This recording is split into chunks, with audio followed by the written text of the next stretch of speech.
Hello everyone. तो कैसे हैं आप लोग। बीसीसीएल एग्ज़ाम का सेकंड पार्ट। आज हम देखेंगे कुछ क्वेश्चन।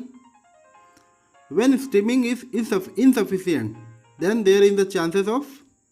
अगर स्ट्रीमिंग इनसफिशिएंट हो तो क्या होगा। Vibration, over breakage of coal, या फिर हाई प्रोवाइडिंग फैक्टर, या फिर ब्लोन आउट शॉट। अगर स्ट्रीमिंग इनसफिशिएंट हो तो ब्लोन आउट शॉट होगा, मतलब प्रॉपर ब्लास्टिंग नहीं होगी, प्रोडक्शन में कमी आएगी। तो बढ़ते हैं नेक्स्ट क्वेश्चन की तरफ।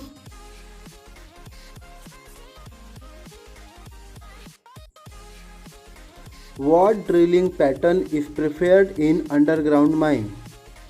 अंडरग्राउंड माइन में कौन सा ड्रिलिंग पैटर्न प्रेफर किया जाएगा।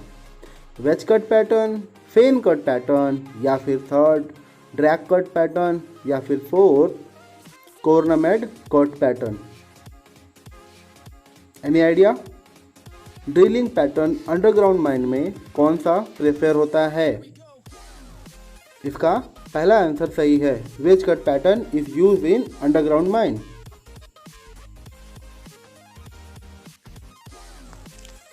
हमारा नेक्स्ट क्वेश्चन है Which of the following haulage required two parallel track? ऐसा कौन सा हॉलेज है जिसको दो पैरेलल पटरी लगती हैं। Trager haulage, direct drop haulage, endless, या फिर टेल ड्रॉप हॉलेज। ऐसे कौन से हॉलेज सिस्टम है जिसमें दो पैरेलल ट्रैक लगते हैं। इसका थर्ड है endless haulage.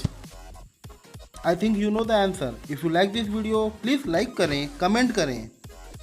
मैं उम्मीद करूँगा हर माइनिंग का स्टूडेंट क्वेश्चंस को देखने के बाद पहले आंसर कमेंट करेगा, चीटिंग ना हो। बढ़ेंगे नेक्स्ट क्वेश्चन की तरफ। हमारा अगला क्वेश्चन है as per mining regulation for every shaft extending 100 metre depth and during hosting of man the speed of shaft। Regulation के हिसाब से अगर शाफ्ट 100 मीटर से ज़्यादा गहरी हो जाती है तो वहाँ पे आदमियों को उतारने या चढ़ाने के लिए शाफ्ट की स्पीड कितनी होगी। See the question, see the option and comment the answer. इसका आंसर मैं नहीं बताऊँगा। अगर आपको पता है तो कमेंट कीजिए, नहीं पता है तो डिस्क्रिप्शन में जाके देखिए, इसका आंसर मैं मेंशन कर दूंगा, पर पहले आप बताइए। बढ़ेंगे नेक्स्ट क्वेश्चन की तरफ। Which type of ventilation is required for a hot and deep mine. Hot and deep mine में कौन से टाइप का वेंटिलेशन यूज होता है। Ascensional, descensional, any of this two, या बोथ। आई थिंक इसका आंसर भी आपको पता होगा। हॉट एंड डीप स्ट्रैटा में कौन सा वेंटिलेशन यूज होता है, बताइए। इसका सेकंड आंसर सही है, डिसेंशियल। हॉट एंड डीप स्ट्रैटा में डिसेंशियल वेंटिलेशन सिस्टम यूज होता है। बढ़ेंगे नेक्स्ट क्वेश्चन की तरफ। What is maximum suitable haulage distance for SDL giving best performance? SDL में बेस्ट परफॉर्मेंस कितना डिस्टेंस होने पर होगा। Suitable haulage distance for SDL कितना डिस्टेंस होने पर SDL बेस्ट परफॉर्मेंस देगा हॉलेज डिस्टेंस में। Up to 25 metre, up to 50 metre, या फिर 75 मीटर, या फिर 100 मीटर ऑफ होल लेंथ, पूरे हॉलेज लेंथ का। इसका ए आंसर सही है, 25 मीटर हॉलेज लेंथ। अगर आपको डाउट होता है तो प्लीज़ कमेंट करें। अगर इसका आंसर गलत होगा तो भी कमेंट करें, सही होगा तो भी कमेंट करें, मुझे बहुत खुशी होगी। Next question, optimum rate of stone dusting in underground coal mining is. Underground coal mining में स्टोन डस्टिंग ऑप्टिमम रेट कितना होगा। 1 kg पर ton of coal production, 2.5 kg coal ton of हाँ 2.5 kg ton of coal production, 5 kg पर ton of coal production, या फिर last 10 kg पर ton of coal production. Optimum rate of stone dusting in underground coal mining. तो इसका answer 5, 10 या फिर 2.5। इसका सेकंड ऑप्शन सही है। 2.5 kg पर ton of coal production stone dusting होती है अंडरग्राउंड कोल माइनिंग में। I think you know the answer. So अब चलेंगे हमारे अगले क्वेश्चन की तरफ। हमारा नेक्स्ट क्वेश्चन है, a clearance between drill hole and explosive cartridge should be at least. Drill hole और एक्सप्लोजिव कार्ट्रिज के बीच में कितना डिस्टेंस होगा? एक ड्रिल होल और उसमें डालने वाले कार्ट्रिज के बीच में distance,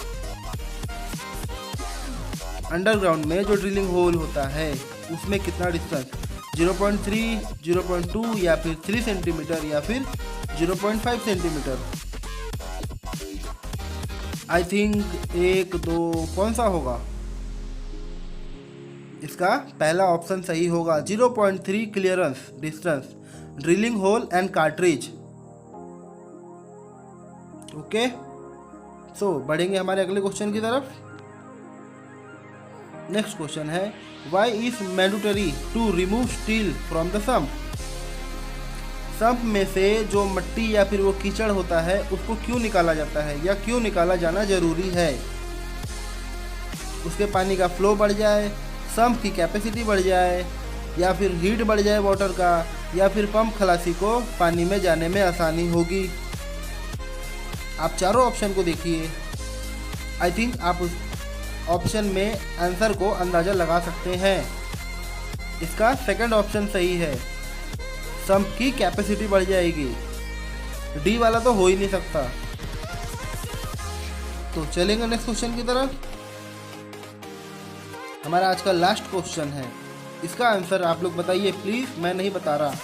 the length of lead use over the prop during the setting of support in underground mine should not be less than.